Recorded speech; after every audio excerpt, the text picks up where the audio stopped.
So good morning guys और आपके crack exam channel में आप सभी का स्वागत है। तो आज के इस वीडियो में 20 जून के इंपॉर्टेंट करंट अफेयर्स को हम लोग कवर करेंगे। तो हमारा पहला प्रश्न है कि हाल ही में किसने अफोर्डेबल हाउसिंग लोन योजना जिसका नाम है सरल उसको शुरू किया है। तो आंसर होगा आईसीआईसीआई होम फाइनेंस ने। तो अभी आईसीआईसीआई होम फाइनेंस कंपनी ने शहरी और ग्रामीण क्षेत्रों के लिए किफायती होम लोन स्कीम सरल शुरू की है और इस योजना का लाभ उन सभी लोगों को मिलेगा जिनकी ईयरली इनकम 6 लाख रुपए या उससे कम है। तो इसमें आपको 35 लाख रुपए तक का लोन मिल सकता है और इसमें जो ब्याज दर रहेगी इंटरेस्ट रेट वो 7.98% रहेगी और लोन का जो टाइम पीरियड रहेगा मैक्सिमम वो 20 साल का रहेगा। तो सिंपल सा आपको याद रखना है ये जो सरल नाम की अफोर्डेबल हाउसिंग लोन योजना है किसने शुरू की है, आईसीआईसीआई होम फाइनेंस ने। बाकी एयरटेल पेमेंट बैंक की बात करेंगे। अभी कुछ दिन पहले ही हमने पढ़ा था एमएसएमई सेक्टर्स के लिए सुरक्षा सैलरी अकाउंट सेवा शुरू की थी इसने। और इंडसइंड बैंक ने मोबाइल पर करंट अकाउंट खोलने की सुविधा देने वाला पहला बैंक बना ये। और Kotak Mahindra bank video KYC की सुविधा शुरू की थी इन्होंने। और कोटक महिंद्रा बैंक के एमडी सीईओ का नाम उदय कोटक है और इनका नाम भी न्यूज में था क्योंकि CII confederation of Indian industry का अध्यक्ष बनाया गया था इनको। बाकी आईसीआईसीआई होम फाइनेंस की बात कर लेते हैं। हेडक्वार्टर मुंबई में है। इसके अध्यक्ष का नाम है अनूप बागची और इसके एमडी सीईओ है अनिरुद्ध कमानी। बढ़ते आगे। फिर हाल ही में किसने कोविड-19 के लिए भारत की पहली मोबाइल लैब लॉन्च की है। तो आंसर होगा डॉक्टर हर्षवर्धन जी ने। तो हमारे स्वास्थ्य व परिवार कल्याण मंत्री हैं ये डॉक्टर हर्षवर्धन और इन्होंने ही नई दिल्ली में आई लैब जो कि एक संक्रामक रोग निदान प्रयोगशाला है यानी कि इन्फेक्शियस डिजीज डायग्नोस्टिक लैब है उसको लॉन्च किया है। तो ये भारत में लॉन्च की गई पहली आई लैब है। ये आई लैब देश भर में कोविड-19 के परीक्षणों यानी कि टेस्टिंग को बढ़ाने में मदद करेगी। तो आई लैब ये एक मोबाइल टेस्टिंग लैब है। मोबाइल टेस्टिंग का मतलब क्या हो गया, मोबाइल मतलब क्या होता है जो एक जगह से दूसरी जगह पे मूव कर सकती है। तो उसी तरह से ये लेबोरेटरी एक जगह से दूसरी जगह पे मूव कर सकती है और इसका मेन उद्देश्य यही है देश के जो ग्रामीण क्षेत्र हो गए या दूर दराज के इलाके हो गए वहां से कोविड-19 के सैंपल कलेक्ट करना और उनका परीक्षण करना, उनकी टेस्टिंग करना। तो इसको किसने लॉन्च किया, हमारे स्वास्थ्य व परिवार कल्याण मंत्री डॉक्टर हर्षवर्धन जी ने जिनका निर्वाचन क्षेत्र है चांदनी चौक दिल्ली। अच्छा अभी आपको याद होगा कुछ समय पहले डॉक्टर हर्षवर्धन जी ने एक बुक भी लॉन्च की थी कोविड कथा के नाम से। और इनके नाम से एक और इम्पोर्टेंट पॉइंट है कि अभी WHO ने कार्यकारी परिषद का अध्यक्ष बनाया था इनको डॉक्टर हर्षवर्धन को। तो ये नाम भी आप याद रखना। बाकी रमेश पोखरियाल निशंक आप जानते हो हमारे एचआरडी मंत्री हैं। इनका निर्वाचन क्षेत्र है हरिद्वार और इन्होंने अभी युक्ति पोर्टल को लॉन्च किया था। बाकी नरेंद्र सिंह तोमर ये हमारे कृषि मंत्री हैं और इनका निर्वाचन क्षेत्र मुरैना एमपी है और किसान रथ एप्लीकेशन इन्होंने लॉन्च किया। और किशन रेड्डी की बात करेंगे तो इन्होंने अभी जर्मी बैन नाम का डिवाइस लॉन्च किया था। तो ये पॉइंट्स याद रखना। बढ़ते आगे। फिर अभी भारतीय रेलवे के किस क्षेत्र में आत्मा मशीन स्थापित की गई है। तो आंसर होगा मध्य रेलवे जोन में। अच्छा आत्मा मतलब क्या हो गया, automatic ticket checking and managing access. तो अभी सेंट्रल रेलवे यानी कि मध्य रेलवे ने एक ऑटोमेटिक टिकट काउंटर स्थापित किया है जिसे आत्मा मशीन कहा जाता है। तो अभी इसे नागपुर रेलवे स्टेशन पर कोविड-19 के प्रसारण को रोकने के लिए new innovative non fair revenue ideas scheme के तहत इस मशीन की शुरुआत की गई है। तो ये मशीन टिकट चेकिंग कर सकती है, ह्यूमन बॉडी का टेम्परेचर माप सकती है, किसी ने मास्क लगाया है या नहीं लगाया है ये सब चेक कर सकती है। तो आपको इसका नाम याद रखना है और इसको कहाँ पे स्थापित किया गया ये आपको याद रखना है। बाकी अगर दक्षिण मध्य रेलवे की बात करेंगे तो अभी आपको याद होगा इसने अस्पताल यानी कि हॉस्पिटल के मैनेजमेंट की सहायता करने के लिए एक रोबोट बनाया था जिसका नाम रखा था रेल बोट और इसका हेडक्वार्टर सिकंदराबाद में है। और वैसे दक्षिण पूर्व रेलवे की बात करेंगे इसका हेडक्वार्टर आपके कोलकाता में है। और दक्षिण पूर्व मध्य रेलवे की बात करेंगे इसका हेडक्वार्टर आपका बिलासपुर छत्तीसगढ़ में है। वैसे भारत में अब टोटल कितने रेलवे जोन हो गए, टोटल 18 हो गए हैं और 18वां कौन सा है, दक्षिण तट रेलवे, साउथ कोस्ट रेलवे और इसका हेडक्वार्टर विशाखापट्टनम में है। बढ़ते आगे। फिर हाल ही में विश्व सिकल सेल दिवस कब मनाया गया। तो आंसर होगा 19 जून को। तो हर साल 19 जून को वर्ल्ड सिकल सेल डे के रूप में मनाया जाता है और इसको मनाने का उद्देश्य क्या है, लोगों को इस रोग के बारे में जागरूक करना। पहली बार इसे 2009 में मनाया गया था। बेसिकली ये एक वंशानुगत समस्या है। नॉर्मली क्या होता है आपको पता है, जो हमारा आरबीसी होते हैं, रेड ब्लड सेल होते हैं, वो गोल होते हैं और उनका जीवन काल टाइम पीरियड भी लगभग 120 दिन का होता है। पर सिकल सेल रोग में क्या होता है, जो आरबीसी का आकार होता है वो गोल नहीं रहता, वो बिगड़ जाता है, डिस्क के शेप का हो जाता है, ये काफी सख्त हो जाती है और इनका जीवन काल मात्र 10 या 20 दिन का रहता है। तो ये आपको याद रखना है। विश्व सिकल सेल दिवस हम मनाते हैं कब, 19 जून को। अब देखो, जब भी इंपॉर्टेंट डे आता है उस महीने के सारे इंपॉर्टेंट डे मैं आपको हमेशा रिवाइज कराता हूँ। कल भी कराया था, आज भी कराऊंगा, तो अगर याद है तो मेरे साथ साथ बोलना। और अगर आप में से इस वीडियो को कोई फर्स्ट टाइम देख रहा है तो आपके लिए यहाँ पे मैं लिख रहा हूँ सारे इंपॉर्टेंट डेज, तो आप देख देख करके बोलना। 1 जून को हमने वर्ल्ड मिल्क डे के रूप में मनाया,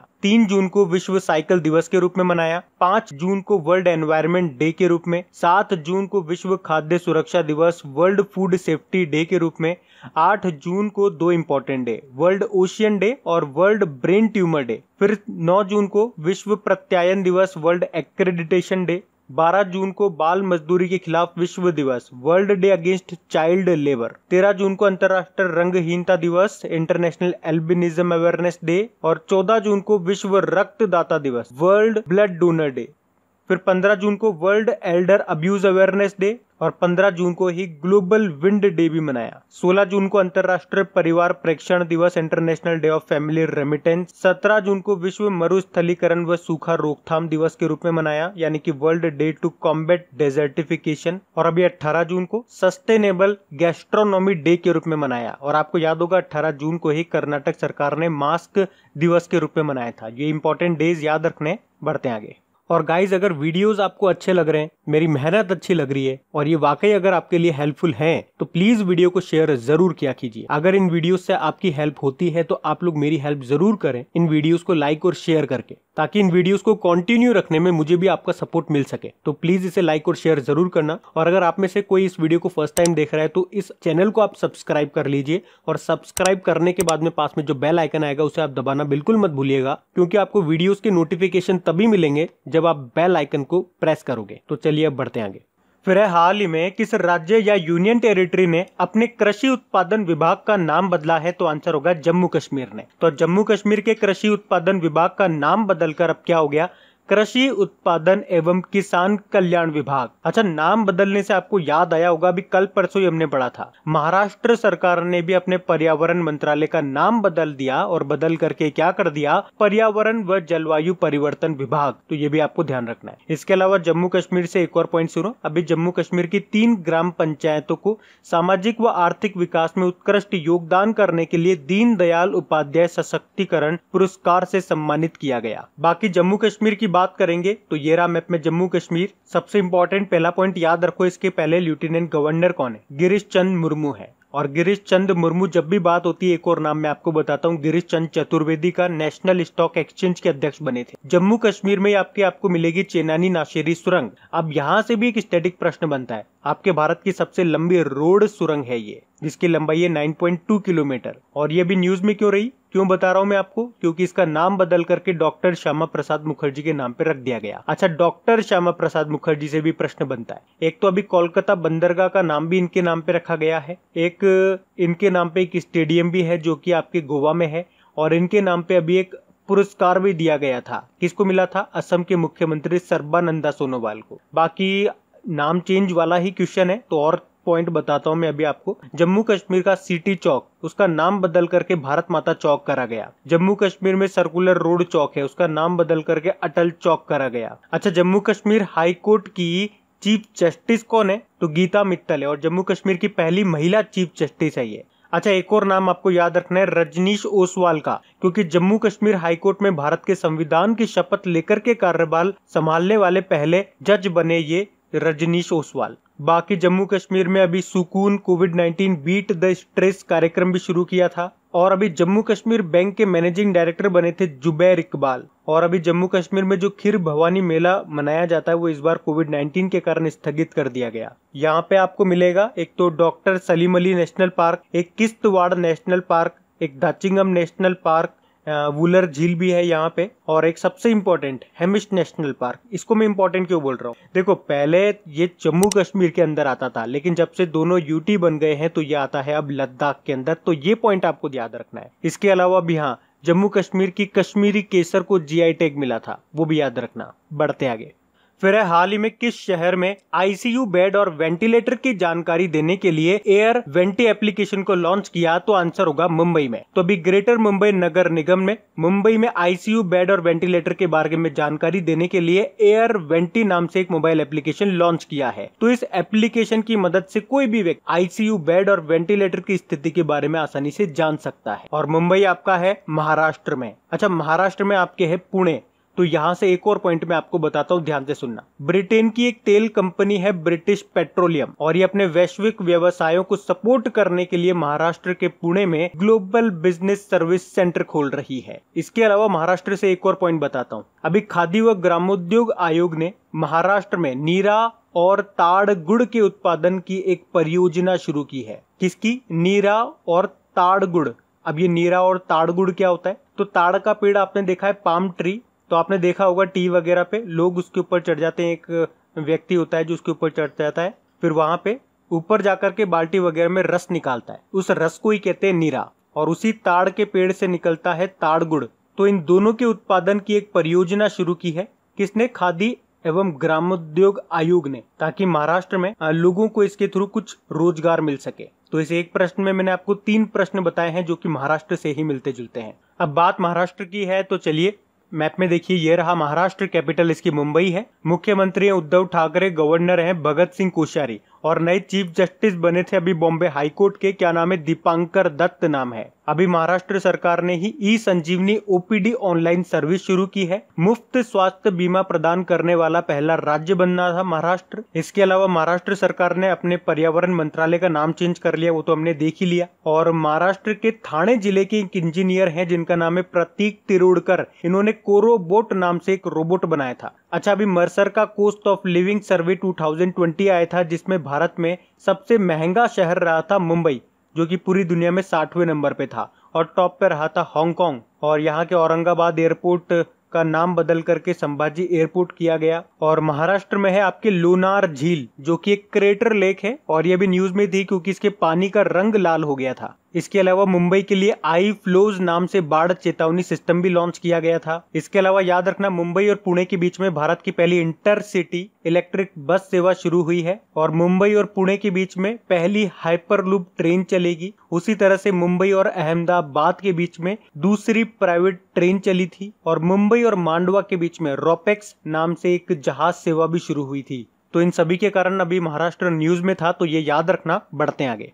फिर हाल ही में देश की कौन सी कंपनी 150 बिलियन डॉलर वाली पहली कंपनी बन गई है हमारे देश की? तो आंसर होगा रिलायंस इंडस्ट्रीज। तो अभी रिलायंस इंडस्ट्रीज देश की पहली 150 अरब डॉलर के मार्केट कैप वाली कंपनी बन गई है। अभी आपको पता होगा, हम न्यूज में काफी बार पढ़ते भी आ रहे हैं, काफी सारी कंपनीज इसमें इन्वेस्ट कर रही है। सबसे पहले फेसबुक ने इन्वेस्ट किया था 9.99% हिस्सेदारी खरीद करके। इसी तरह से एक एक करके टोटल अभी तक 11 कंपनियां इसमें इन्वेस्ट कर चुकी है, निवेश कर चुकी है। और अब रिलायंस कैपिटल हमारे देश की 150 बिलियन डॉलर वाली पहली कंपनी बन गई है। इसके अलावा अभी रिलायंस इंडस्ट्रीज ने यह भी कहा है कि वो अब कर्ज मुक्त भी हो चुकी है। रिलायंस इंडस्ट्रीज के हेड हैं मुकेश अंबानी। बढ़ते हैं आगे।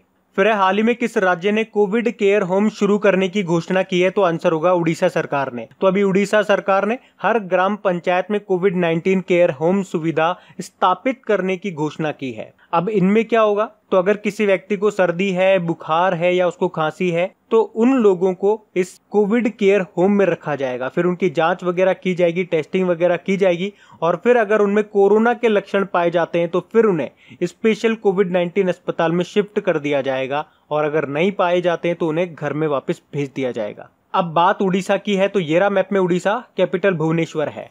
और भुवनेश्वर में आपको पता है इस साल खेलो इंडिया यूनिवर्सिटी गेम्स का पहला संस्करण हुआ था, जिसमें विजेता रही थी पंजाब यूनिवर्सिटी। उसके अलावा आपको याद होगा भारतीय रेलवे ने भी वेस्ट टू एनर्जी प्लांट स्थापित किया था भुवनेश्वर में ही। मुख्यमंत्री है नवीन पटनायक। अच्छा, नवीन पटनायक से 2 इंपॉर्टेंट पॉइंट मैं आपको बताऊंगा। एक तो पेटा ने हीरो टू एनिमल का अवार्ड दिया था इनको, जानवरों के हितों के लिए काम करने वाली एक संस्था है पेटा। पेटा मतलब होता है people for the ethical treatment of animal. इसके अलावा नवीन पटनायक जी ने कुछ समय पहले अपने पिता के ऊपर लिखी गई एक बुक लॉन्च की थी, जिसका नाम था the adventure of Daredevil Democrat. और अभी उड़ीसा हाई कोर्ट के नए चीफ जस्टिस कौन बने थे? मोहम्मद रफीक बने थे। इसके अलावा याद रखना, जनजातीय छात्रावासों के लिए ISO सर्टिफिकेट पाने वाला पहला राज्य बना है उड़ीसा। अभी इसने विशेष आजीविका हस्तक्षेप योजना भी शुरू की है। और सबसे इम्पोर्टेंट, वंदे उत्कल जननी को स्टेट सॉन्ग का दर्जा मिल गया है और इसको लिखा था किसने? के लक्ष्मीकांता महापात्रा ने 1912 में लिखा था।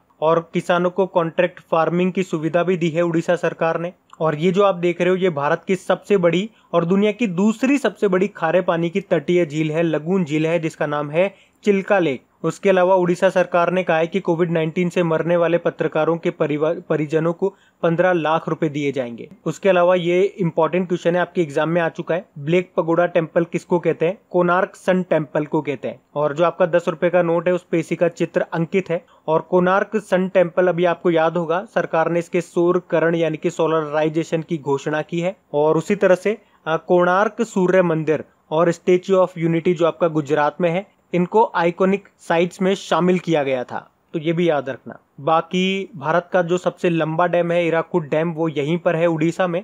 किस नदी में है? तो महानदी पे है। और अभी आपको याद होगा कि महानदी में ही 500 साल पुराना भगवान विष्णु का मंदिर भी मिला है। और आपके जो हॉकी वर्ल्ड कप होंगे ना 2023 में, वो कहाँ पे होंगे? उड़ीसा के भुवनेश्वर में होंगे। भुवनेश्वर और राउरकेला यहाँ पे होंगे। उसके अलावा सतकोशिया टाइगर रिजर्व आपको यहाँ पे मिलेगा। भितरकनिका नेशनल पार्क आपको यहाँ पे मिलेगा। सिमलीपाल नेशनल पार्क, ये सब यहाँ पे मिलेंगे आपको। बढ़ते हैं आगे। फिर है, किस राज्य या यूनियन टेरिटरी में विश्व की सबसे बड़ी कोविड-19 सुविधा बनाई जा रही है? तो आंसर होगा दिल्ली में। तो दिल्ली सरकार साउथ दिल्ली में जो राधा रानी स्पिरिचुअल सेंटर है, उसको एक कोविड-19 देखभाल सुविधा में बदलने का काम कर रही है। और इस तरह से ये दुनिया में सबसे बड़ी कोविड-19 फैसिलिटी होगी। इसमें टोटल 10,000 बेड होंगे और ये सेंटर 22 फुटबॉल मैदानों के जितना बड़ा होगा। अभी ये तैयार हो रहा है और ये 30 जून तक रोगियों के उपचार के लिए रेडी हो जाएगा। दिल्ली के मुख्यमंत्री का नाम है अरविंद केजरीवाल और यहाँ के लेफ्टिनेंट गवर्नर है अनिल बैजल। आपको याद होगा, अभी IIT दिल्ली ने प्रकृति नाम से एक डैशबोर्ड तैयार किया था कोविड-19 के प्रसार की भविष्यवाणी करने के लिए। और अभी दिल्ली गवर्नमेंट ने ही एक्सेस कोरोना एप्लीकेशन को लॉन्च किया था डोर टू डोर सर्वे के लिए। एक ऑपरेशन शील्ड भी लॉन्च किया था और उससे पहले 5T प्लान भी लॉन्च किया था कोविड-19 के फैलाव को रोकने के लिए। उसके अलावा जो हमारे श्रम व रोजगार मंत्री हैं संतोष गंगवार, उन्होंने दिल्ली में डीजल की होम डिलीवरी करने के लिए एक हम सफर नाम से मोबाइल एप्लीकेशन भी लॉन्च किया था। और दिल्ली पुलिस आयुक्त यानी कि दिल्ली के जो पुलिस कमिश्नर है, उनका अतिरिक्त प्रभार एडिशनल चार्जेस सौंपा गया था SN श्रीवास्तव को। अच्छा, दिल्ली के स्वास्थ्य मंत्री का नाम भी याद रख लो, सत्येंद्र जैन है। क्यों बोल रहा हूँ याद रखने को? क्योंकि अभी ये कोरोना पॉजिटिव पाए गए हैं। बढ़ते हैं आगे। फिर है, हाल ही में मारुति ने किस बैंक के साथ मिलकर के फ्लेक्सिबल फाइनेंसिंग स्कीम शुरू की है? तो आंसर होगा करूर वैश्य बैंक के साथ। अब इस स्कीम में क्या होगा? अगर आपको मारुति की कार खरीदनी है तो उसकी जो भी ऑन रोड प्राइस होती है, एक तो शोरूम प्राइस होती है, एक ऑन रोड प्राइस होती है, जिसमें आपके बीमा वगैरह RTO वगैरह सब कट जाते हैं। तो जो आपकी ऑन रोड प्राइस होगी उसका 100% आपको लोन दिया जाएगा। मान लीजिए एक कार आप लेने गए मारुति की जो कि 4 लाख रुपए की है, ऑन रोड प्राइस उसकी 4.5 लाख रुपए की पड़ती है, तो 4.5 लाख रुपए का आपको लोन मिल जाएगा। वैसे आप लोन लेने जाते हो तो क्या होता है, आपको कुछ डाउन पेमेंट करना पड़ता है, उसके बाद जो बची हुई राशि होती है उसका आपको लोन मिल जाता है। लेकिन यहाँ पे क्या बोला गया है, जो भी कार की आपकी ऑन रोड प्राइस होगी उसका आपको लोन मिल जाएगा। उसके अलावा आपको 6 माह में EMI की छूट भी मिलेगी, मतलब 6 माह तक, 6 महीने तक आपको EMI भरने की जरूरत नहीं है। बस आप आओ और मारुति की गाड़ी ले लो। बाकी मारुति सुजुकी की बात कर लें, इसका हेडक्वार्टर नई दिल्ली में है और इसके CEO कुछ समय पहले ही नए बने थे। क्या नाम है? Kenichi Ayukawa. और करूर वैश्य बैंक की बात करेंगे तो इसका हेडक्वार्टर कहां पर है? करूर में है और ये कहां पर है? तमिलनाडु में है। और इसके CEO का नाम है PR शेषाद्री। अच्छा, करूर वैश्य बैंक से आपको याद होगा अभी कुछ समय पहले इसने एक प्रीपेड कार्ड भी शुरू किया था जिसे कहते हैं एनकाशु। बढ़ते आगे।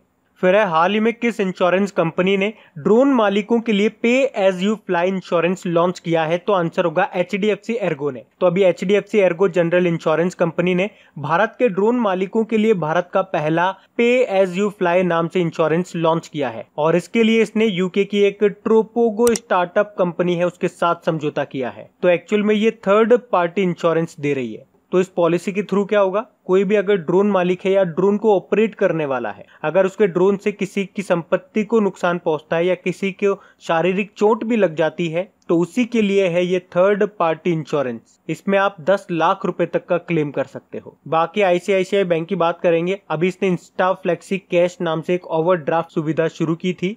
आईडीबीआई बैंक की बात करेंगे, इसके अभी नए निदेशक बने थे अंशुमान शर्मा।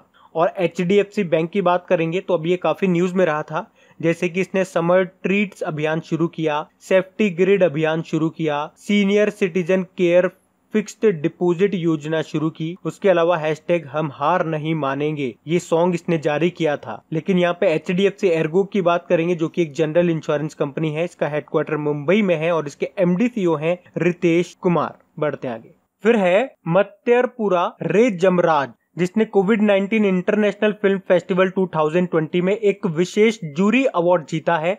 आपको बताना है किस भाषा में बनी है ये लघु फिल्म, शॉर्ट मूवी। तो आंसर होगा उड़िया। तो उड़ीसा के एक समूह के द्वारा बनाई गई है ये एक शॉर्ट फिल्म है, जिसका नाम है मत्तरपुरा रे जमराज, मतलब यमराज ऑन अर्थ। और इसने अभी कोविड-19 इंटरनेशनल फिल्म फेस्टिवल 2020 में एक स्पेशल जूरी अवार्ड जीता है। ये फिल्म ग्रामीण क्षेत्रों में कोरोना वायरस के प्रसार को रोकने के उपायों के बारे में जागरूकता फैलाती है। तो ये आप याद रखना। तो अब हम बात करेंगे कल की वीडियो में पूछे गए प्रश्न के उत्तर की।